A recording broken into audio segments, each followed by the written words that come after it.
Han oído ya las noticias del pastor.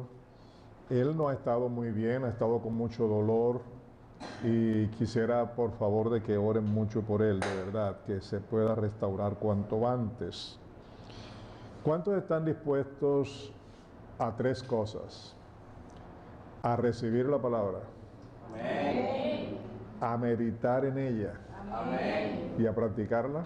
Amén. Bueno, vea que ese amén no se quede en el aire, ¿oyeron? Vamos a orar una vez más. Amado Señor y Dios, en estos momentos quiero darte gracias a ti por lo que tú eres, a ti por lo que has hecho, a ti porque eres digno en gran manera. Y te pido que tu Espíritu Santo presida la enseñanza de tu palabra, de tal manera que nada ni nadie la interrumpa y que el corazón de cada uno de nosotros esté dispuesto para recibirla.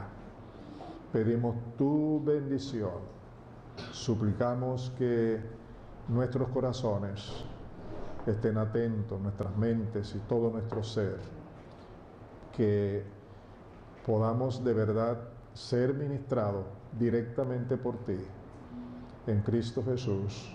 Amén. Amén. Bueno, el tema que quiero compartirles hoy se titula Buena, agradable y perfecta. ¿Pueden repetirlo allí? Buena, agradable y perfecta. Ahora no lo repitan mecánicamente, repítanlo con sentido. Buena, agradable y perfecta.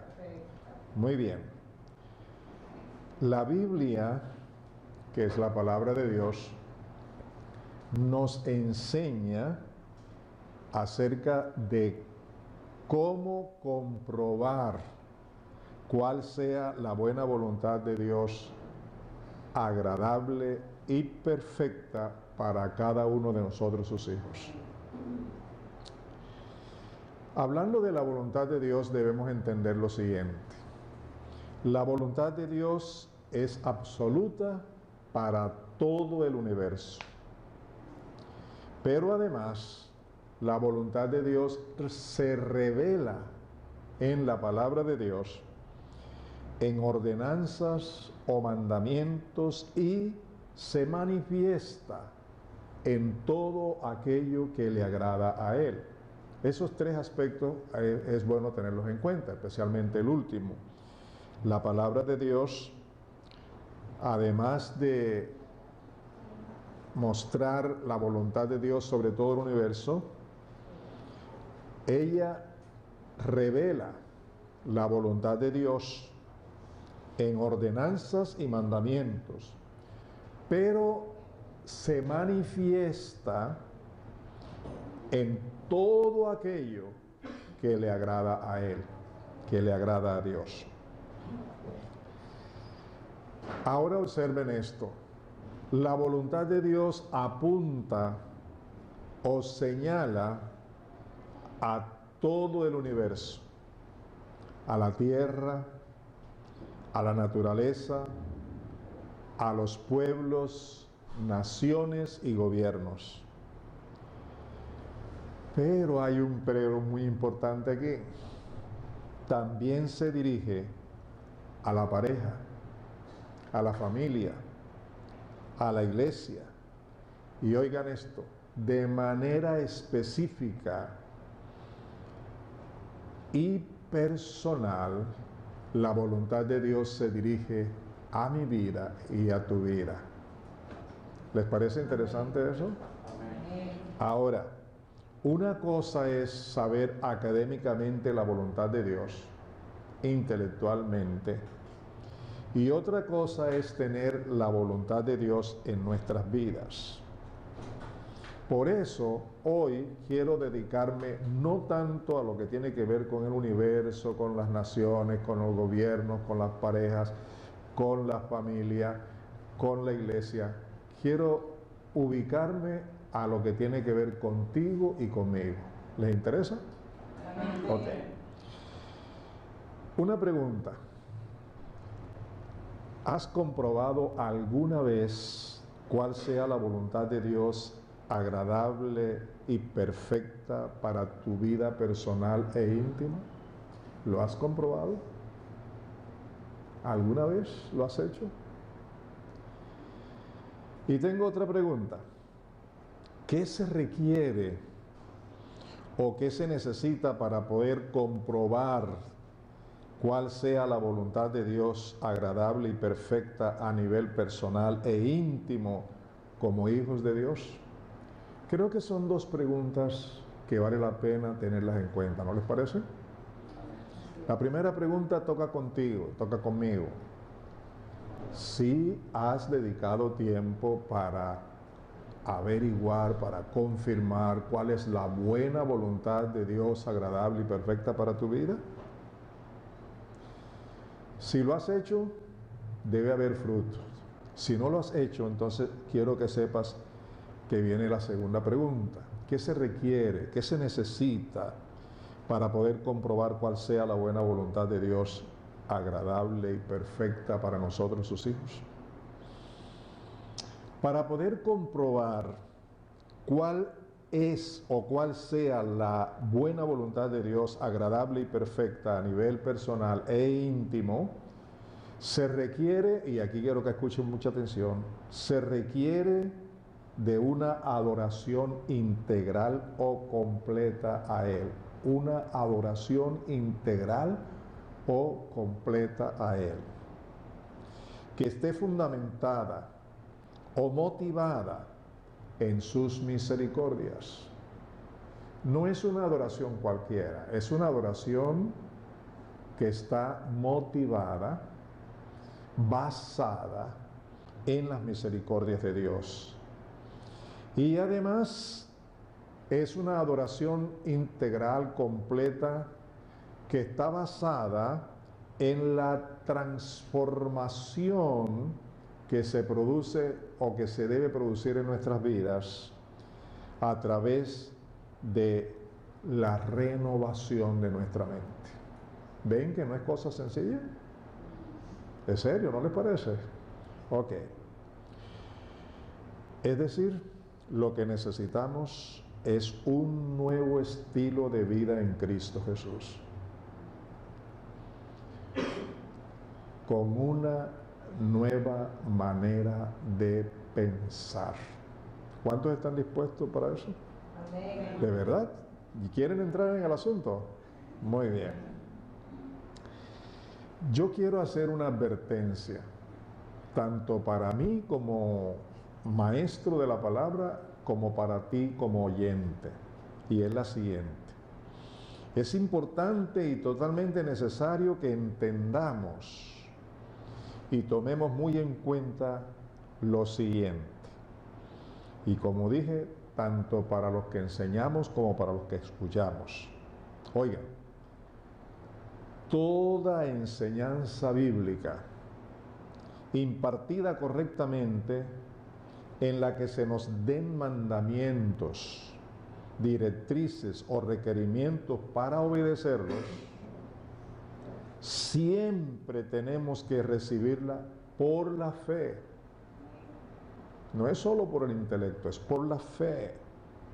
Pero también una actitud de humildad de corazón para obedecerla con el poder de Dios, en el nombre de nuestro Señor Jesucristo.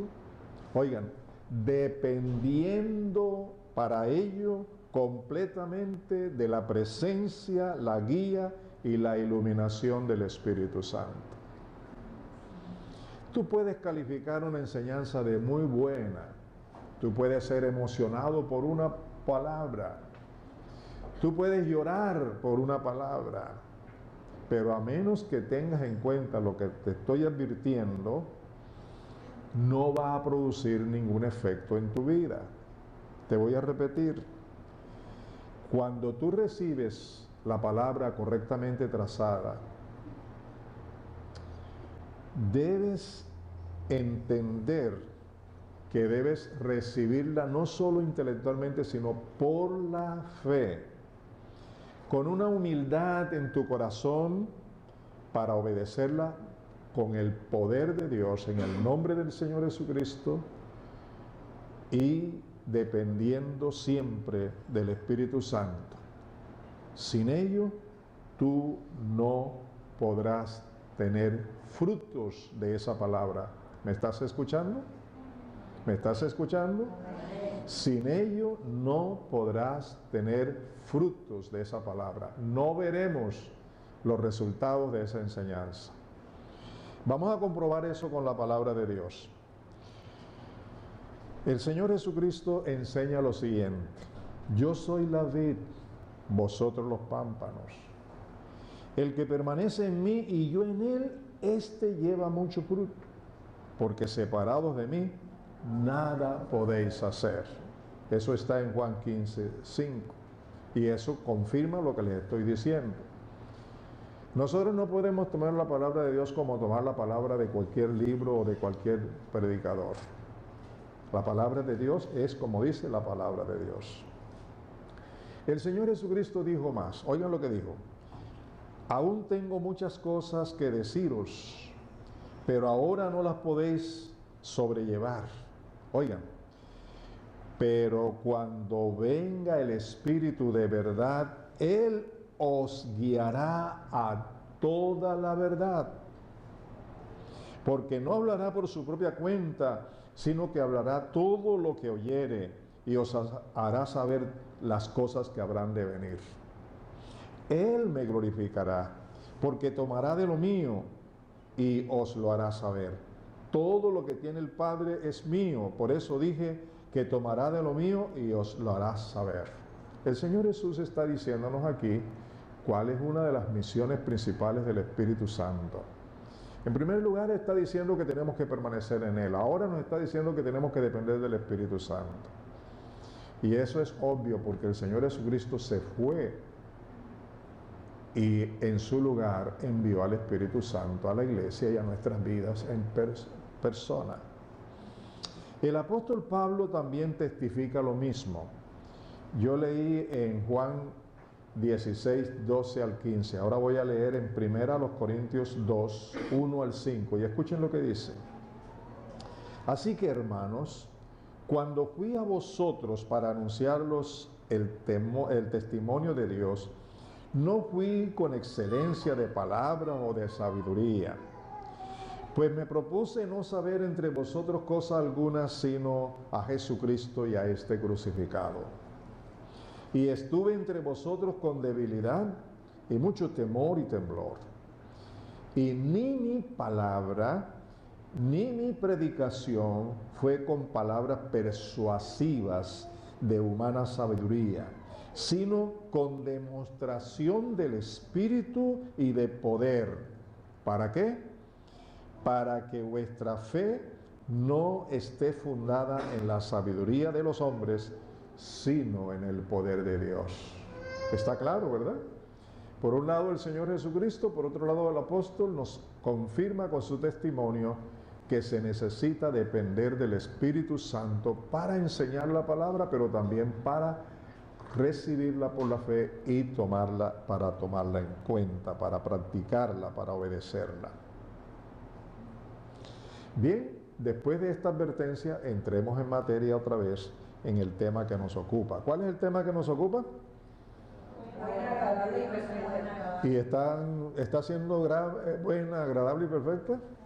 ¿Sí? ¿Están oyendo que sí? Muy bien. Quiero que analicemos con cuidado, y pueden buscar en sus Biblias, Romanos 12, 1 y 2. Búsquenlo para que sigan conmigo. Vamos a analizar con mucho cuidado estos versículos. Romanos 12, 1 y 2. Oigan lo que dice. Así que, hermanos, os ruego por las misericordias de Dios que presentéis vuestros cuerpos en sacrificio vivo, santo, agradable a Dios, que es vuestro culto racional. No os conforméis a este siglo, sino transformaos por medio de la renovación de vuestro entendimiento. ¿Para qué? Para que comprobéis cuál sea la buena voluntad de Dios, agradable y perfecta. Este pasaje bíblico es un nuevo estilo de vida en Cristo Jesús. Lo hemos leído muchísimas veces, lo hemos predicado, pero no creo que nos hayamos dedicado a analizar lo que realmente el apóstol nos está enseñando. Y hoy quiero que lo veamos. En primer lugar, observemos que es un ruego que hace el apóstol. Así que, hermanos, os ruego. ¿Qué es lo que nos ruega? Dice, os ruego por las misericordias de Dios. Así que lo que el apóstol nos está enseñando en estos versículos está basado, ¿dónde? ¿En qué? En las misericordias de Dios. Cuando tú has estudiado este pasaje, ¿le habrás dedicado tiempo a averiguar cuáles son esas misericordias en las cuales está basado ese llamamiento de consagración y de entrega? Me supongo que no, ¿verdad? Pero hoy no te las voy a dar todas. Apenas te estoy motivando para que tú mismo lo hagas. Así que es importante que sepas eso. El ruego que el apóstol nos hace está basado en las misericordias. Lo que el apóstol nos manda a hacer está basado en las misericordias de Dios. Dice que por las misericordias de Dios presentéis vuestros cuerpos en sacrificio vivo, santo, agradable a Dios, agradable a Dios, que es vuestro culto racional. Aquí las misericordias de Dios son el fundamento, son la motivación, son la razón de ser de una genuina adoración. Escúchame, ¿tú quieres adorar a Dios verdaderamente? Necesitas conocer primero las razones por las que debemos adorarlo. Y en esta carta se nos están llamando a conocer esas misericordias. Así que la pregunta es, ¿cuáles son esas misericordias de Dios según la carta a los romanos? Ahora no estoy pensando en los demás libros de la Biblia, estoy pensando exclusivamente en Romanos. ¿Te imaginas si nos metemos en las otras? ¿Cuáles son las misericordias de Dios? Óyeme, si de verdad deseas conocerlas, deberás leer la carta a los romanos, toda completa. Deberás tomar notas de cada versículo o frases que demuestren la misericordia de Dios para tu vida. Eso será un estudio que no puedes hacer a la carrera. Tienes que hacerlo pausadamente, con oración, con la ayuda del Espíritu Santo. Vas a descubrir desde el primer versículo hasta el último cuáles son las misericordias de Dios. Y las vas anotando y vas a descubrir cómo son esas misericordias para tu vida. Porque eso es lo que te va a motivar, eso es lo que va a hacer que tú puedas adorarle con verdad para llegar a conocer, a comprobar la voluntad de Dios agradable y perfecta. Permíteme darte una frase cortita que define tanto la gracia de Dios como la misericordia de Dios. La gracia es, oye, recibir un bien no merecido. Eso es la gracia de Dios, así de sintetizado. Recibir un bien que yo no merezco. Mientras que la misericordia de Dios es no recibir un mal o un castigo que merezco. No recibir un mal o un castigo merecido. ¿Ven la diferencia? En la gracia de Dios, yo recibo un bien que no merezco. En la misericordia de Dios, yo no recibo un castigo que merezco. Por eso cuando pecamos, ¿qué es lo que primero hacemos? Señor, ten misericordia de mí, ¿verdad? Y a esto tienes razón. A continuación, quiero que veamos como mínimo 8 textos bíblicos en la carta de los Romanos que nos dan nos muestran cuáles son esas misericordias. Pero no es todo, tú tienes que seguir estudiándolo si verdaderamente tienes interés. Yo les pregunto, ¿cuántos tienen interés en lo que les estoy diciendo? Amén. ¿Cuántos se comprometen a hacerlo? Amén. Okay. Eso es una disciplina y es un propósito bueno. En cuanto al poder del Evangelio y la justicia de Dios para mi salvación, para tu salvación, vamos a ver las siguientes citas. La primera, y sigan conmigo en la carta a los Romanos, capítulo 1, versículos 16 y 17. ¿Listos? ¿Listos? Romanos 1, 16 y 17 dice: porque no me avergüenzo del Evangelio, porque es poder de Dios para salvación a todo aquel que cree, al judío primeramente y también al griego. Porque en el Evangelio la justicia de Dios se revela por fe y para fe, como está escrito, mas el justo por la fe vivirá. Díganme, ¿merecemos eso nosotros? Díganme, ¿merecemos eso nosotros? Entonces, ¿qué es eso para nosotros? Su gracia, pero también es su misericordia. Porque nosotros deberíamos merecer todo lo contrario. Por eso también es su misericordia. Segunda cita, en Romanos 3, 21 al 24. Romanos 3, 21 al 24. Pero ahora, aparte de la ley, se ha manifestado la justicia de Dios, justificada por la ley y por los profetas. Oigan, escuchen por favor. La justicia de Dios por medio de la fe en Jesucristo para todos los que creen en Él, porque no hay diferencia, por cuanto todos pecaron y están destituidos de la gloria de Dios. Oigan, siendo justificados gratuitamente por su gracia mediante la redención que es en Cristo Jesús. Dígame, ¿merecemos eso nosotros? No, esa es la gracia de Dios. ¿Y cómo es la misericordia de Dios? Que merecemos todo lo contrario. Merecemos la perdición eterna, merecemos el castigo eterno, pero Dios nos ha librado de eso por su misericordia. ¿Vale la pena tener en cuenta esas misericordias? Contéstenme. ¿Sí? Vamos a la siguiente. Romanos 4, 7 y 8. Romanos 4, 7 y 8 dice: bienaventurados, quiere decir dichosos, felices, aquellos cuyas iniquidades son perdonadas y cuyos pecados son cubiertos. Bienaventurado el varón a quien el Señor no culpa de pecado. Dígame, ¿eso lo merecemos nosotros?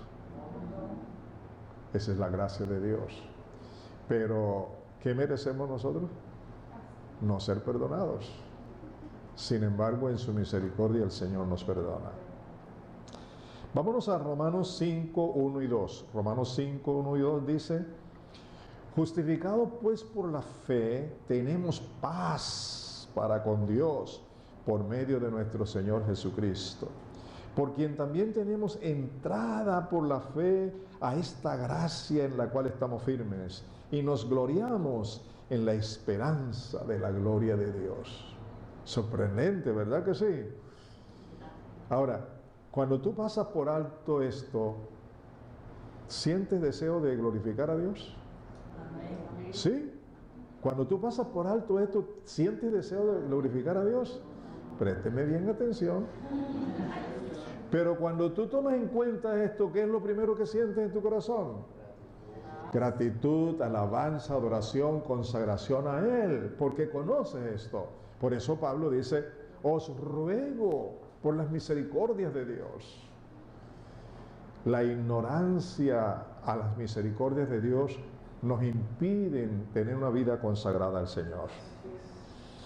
Vámonos ahora a Romanos 5, 8 y 9. Romanos 5, 8 y 9. Oigan lo que dice: mas Dios muestra su amor para con nosotros, en que siendo aún pecadores, Cristo murió por nosotros.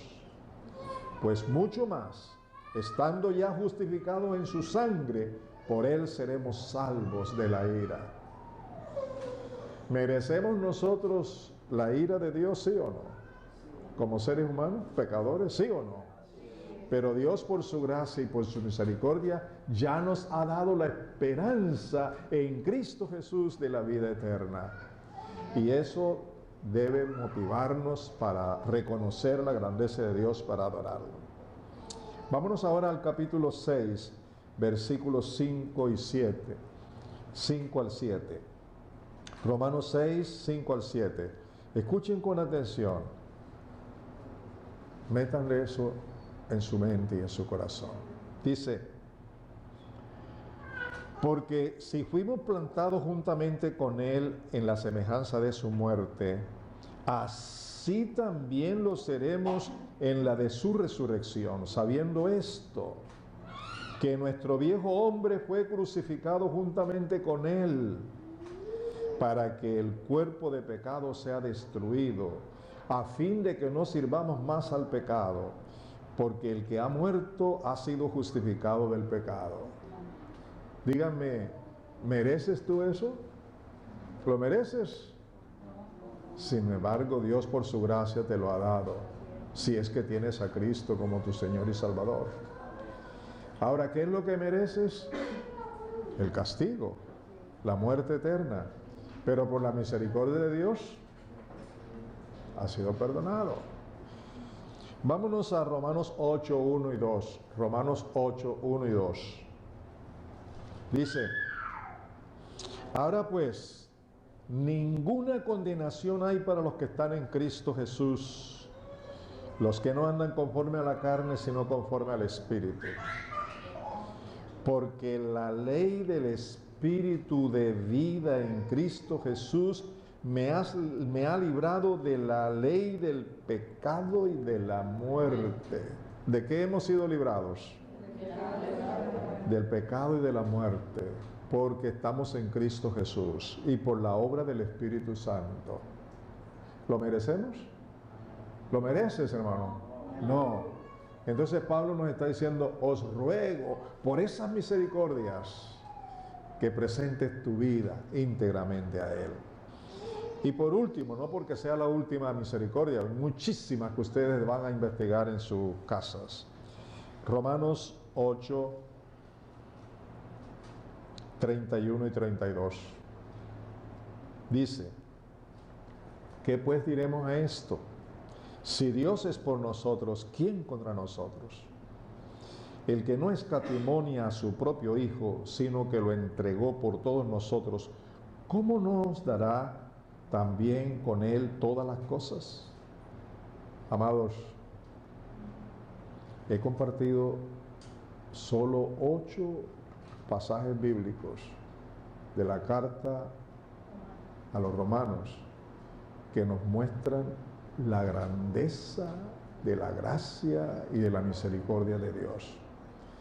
Ustedes, si son honestos con el Señor y con ustedes mismos, espero que le dediquen tiempo a investigar el resto, porque en la medida que tú lo conoces, lo crees y lo vives, eso te motiva a adorar, a entregar tu cuerpo como un sacrificio vivo, agradable a Él. ¿Está claro? Están como, no sé, contentos, ¿no? ¿Amén? Tocados. Tocados, pensando seriamente. Muy bien. Ok. Ahora surge otra pregunta.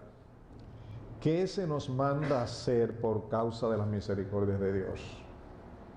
Por causa de las misericordias de Dios, ¿qué se nos manda hacer?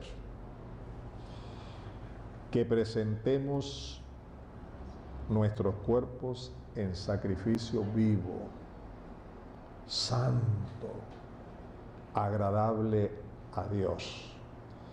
Ese es el culto racional. ¿Y qué más se nos manda hacer? No os conforméis a este siglo, sino transformaos por medio de la renovación de vuestro entendimiento. ¿Vale la pena hacerlo o no? Amén. En este pasaje bíblico que acabo de leer, lo voy a leer una vez más para que capten mejor. Que presentéis vuestros cuerpos en sacrificio vivo, santo, agradable a Dios, que es vuestro culto racional. No os conforméis a este siglo, sino transformaos por medio de la renovación de vuestro entendimiento. Aquí hay tres cosas que nos tocan hacer. Vamos a observar cuáles son. Tres cosas que hacen parte de la verdadera adoración y consagración a Dios. Tres cosas que hacen parte integral de tu verdadera adoración a Dios y tu verdadera consagración a Él. Primero, una entrega total de nuestras vidas en sacrificio vivo, santo y agradable a Dios. Una entrega total, como un sacrificio vivo. Es decir, que yo estoy dispuesto a morir si es necesario por el Señor. Que yo le estoy dando el primer lugar al Señor. Que primero está Él que yo. Que primero están los intereses de Él que los míos. Eso es un sacrificio vivo. Estoy sacrificándome a mí mismo, estoy sacrificando mis cosas y todo por amarlo, por servirle, por entregarme a Él. Segundo, no conformarnos a este siglo, o sea, al sistema de la cosmovisión de este mundo. Este mundo está dominado por Satanás. Y ustedes ven en la televisión y ven en todos los medios de comunicación la perversidad de este mundo. Escúchenme con atención. Hoy vemos a los demonios actuando con las drogas, contra la niñez, contra las mujeres.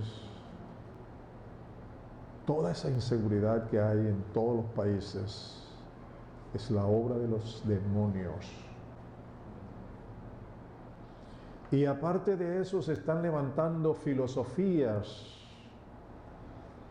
a favor de la adoración al hombre. Filosofías en favor y en contra de lo establecido por Dios.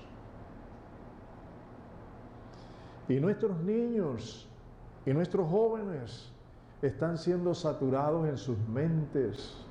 Y aquí dice, no se conformen a eso, sino transfórmense mediante la renovación de su mente, de su entendimiento, de sus pensamientos, una nueva manera de pensar.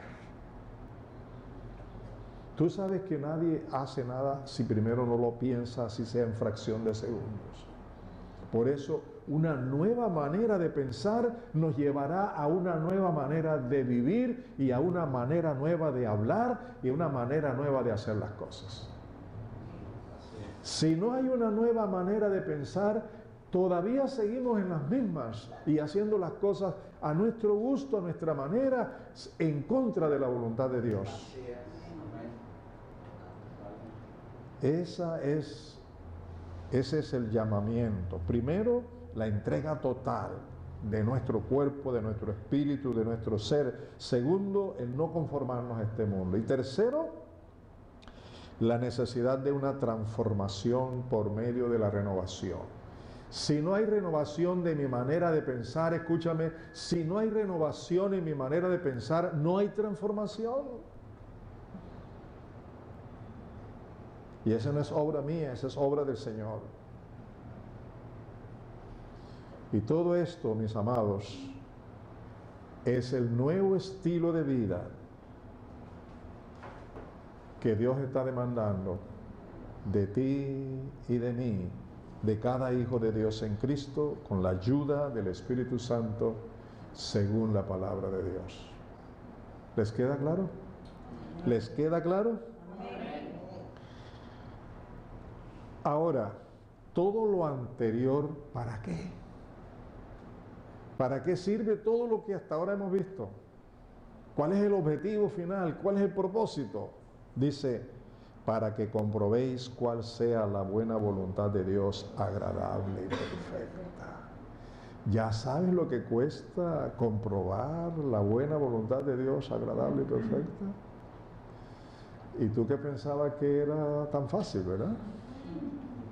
Por eso hice la advertencia al principio que esto no funciona sino por la fe y con la ayuda del Espíritu Santo. Amados, escúchame. Dios nos hablará a ti y a mí personalmente al estudiar y meditar su palabra. Si dependemos en humildad del Espíritu Santo, por la fe, en el nombre de nuestro Señor Jesucristo, mientras lo adoramos, oramos y le agradecemos en todo. Posiblemente la vida que tú estás llevando no es la vida que le agrada a Dios. ¿A ti te parece que sí? Pero no es tu parecer. Eso no es lo que vale. Al final de cuentas vamos a darle cuenta al Señor por esa vida que llevamos. Lo que vale es si estamos viviendo de conformidad con la voluntad de Él.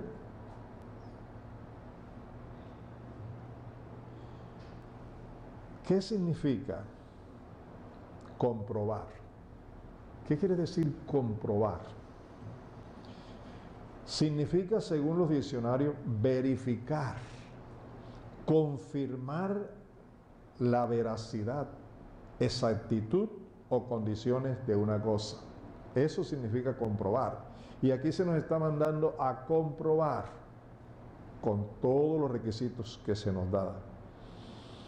Así que podemos decir, es la certeza de que lo verificado y confirmado es para mí y debo hacerlo sin ninguna duda. Gracias a Dios por su gracia y su misericordia. Si nosotros conocemos la voluntad de Dios y no estamos dispuestos a hacerla, una vez que la comprobamos, cuando Dios me habla por su palabra, entro al estudio de la palabra en la carta a los Romanos y Dios me habla directamente, así como nos está hablando ahora, y yo tomo en poco esa palabra, ¿de qué me sirve haber gastado tiempo en investigarlo? Una vez que confirmo la voluntad de Dios es para vivirla, y si no la vivo, entonces ¿de qué me sirve? Aquí hay muchos que en más de una ocasión le han pedido a Dios, Dios mío, muéstrame tu voluntad. ¿Sí o no? En más de una ocasión le han pedido a Dios, Dios mío, yo quiero saber cuál es tu voluntad. Pues si tú quieres conocer la voluntad de Dios, ya sabes lo que tienes que hacer. Ya sabemos que tenemos que hacer, ¿qué tenemos que hacer para conocer y comprobar la voluntad de Dios para nuestras vidas? Por favor, te pido que repases estas notas, este estudio, lo analices, no lo tragues entero. Y además, que tengas muy en cuenta la advertencia que hice al principio, antes de proceder a enseñar esto a otro, debes observar bien lo que es para ti. Y quiero concluir con un pasaje bíblico. Y ese pasaje bíblico lo encontramos en Primera a los Corintios, capítulo 2. Primero los versículos 9 y 10. Y segundo los versículos 10 al 12. Primero a los Corintios 2, 9 al 10 y luego 12 al 13.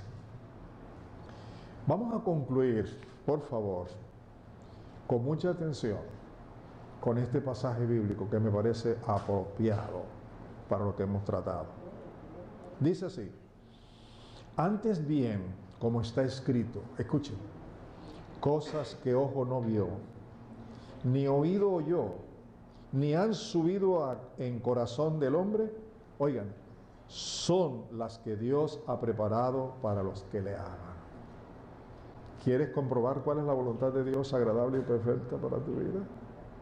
Aquí dice que Dios las tiene preparadas para los que le aman. Pero Dios nos las reveló a nosotros por el Espíritu. Si tu vida no está rendida al Espíritu Santo, tu mente no va a estar dispuesta a entender la palabra. Porque el Espíritu todo lo escudriña y aún lo profundo de Dios. Y mire el testimonio de Pablo. Y nosotros no hemos recibido el Espíritu del mundo, sino el Espíritu que proviene de Dios, para que sepamos lo que Dios nos ha concedido. ¿Oyeron eso? Y nosotros no hemos recibido el Espíritu del mundo, sino el Espíritu que proviene de Dios. ¿Para qué?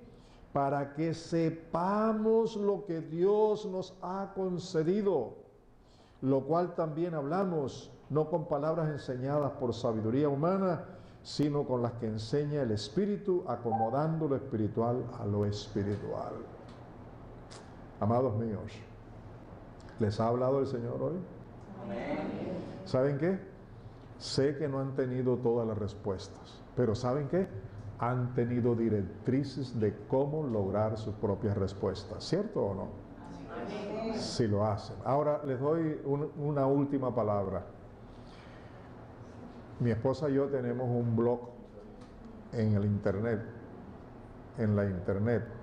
y ese blog se llama vozactual.org. Este bosquejo ya está en la página. ¿Cómo buscarlo? Entras a vozactual.org y luego vas en el menú donde dice enseñanzas. Cuando abras enseñanzas vas a encontrar primero enseñanza de la pastora Hilda y segundo enseñanza de Pastor Luis. Así que tú abres donde dice Pastor Luis y ahí la primerita que vas a encontrar es esta. Ese bosquejo completito para que lo tengas para ti. ¿Te parece? Y más tarde vamos a editar el video para subirlo también a la página. ¿De acuerdo? Señores, ¿Dios les ha hablado? Amén. Quizás no han tenido toda la respuesta, pero han tenido directrices de cómo lograr esa respuesta. Se colocan de pies, vamos a orar.